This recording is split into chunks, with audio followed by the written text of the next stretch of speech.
Visitai. Sede o rochedo que me abriga, a casa bem defendida que me salva. Sois minha fortaleza e minha rocha. Para a honra do vosso nome, vós me conduzis e alimentais. 15 de fevereiro, terça-feira. Hoje é dia de São Cláudio de la Colombière, sexta semana do tempo comum. Oremos.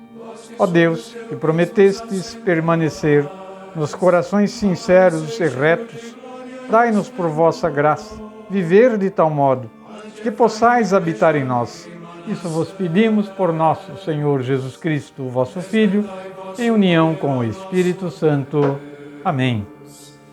Salmo responsorial da liturgia desta terça-feira. Bem-aventurado é aquele a quem ensinais vossa lei. Evangelho de nosso Senhor Jesus Cristo, escrito por São Marcos.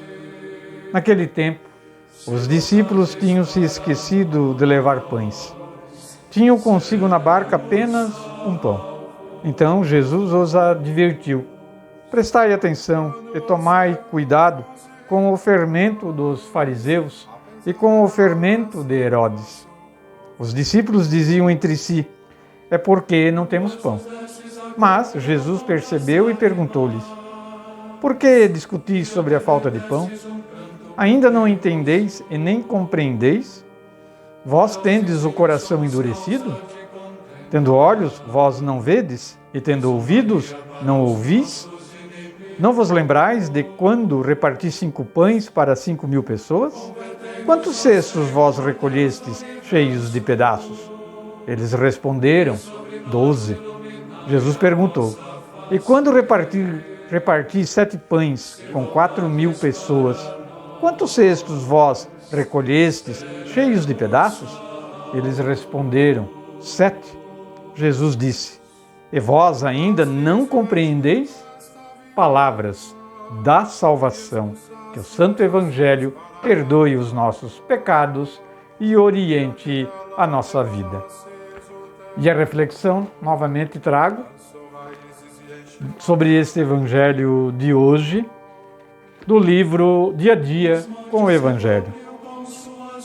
Essa reflexão nos diz o seguinte: Jesus alerta a incompreensão de seus seguidores depois de tudo que ele já realizou. A passagem é uma dura repreensão do Mestre contra seus discípulos, pois eles ainda não compreendem. O alerta de Jesus serve para nós também. É importante não se fixar na superfície dos sinais realizados por ele, mas avançar para a dimensão mais profunda de tais sinais. Em outras palavras, é fundamental ir além de uma leitura fundamentalista.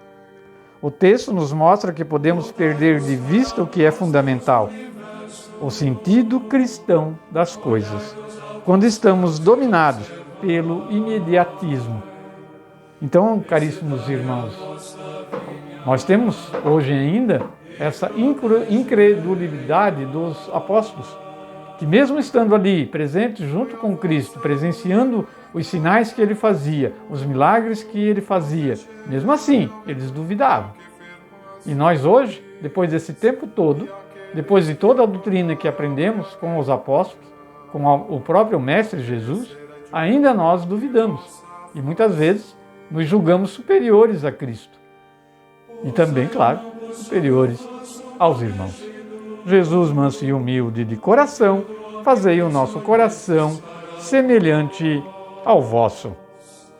Lembro então a toda a comunidade, sobre a oferta do dízimo, Novamente venho falar a esse respeito. Muitas pessoas criticam essa norma, vamos assim dizer, norma da igreja, por acharem que o dinheiro não é bem aplicado. Pois bem, irmãos, é uma coisa bem complexa, mas é necessário que compreendamos que a nossa parte é sim fazer a nossa oferta de livre e espontânea vontade para prestigiar as necessidades da igreja. Se o dinheiro, após isso, ele não é destinado ao que se deve ser aplicado, Cada um tem a sua responsabilidade perante Deus. Nossa é de ofertar. Pedimos então a bênção de nosso Senhor Jesus Cristo. Encerramos o programa de hoje, desejando a todos um bom dia e que a semana seja frutífera. Em nome do Pai, do Filho, do Espírito Santo. Amém.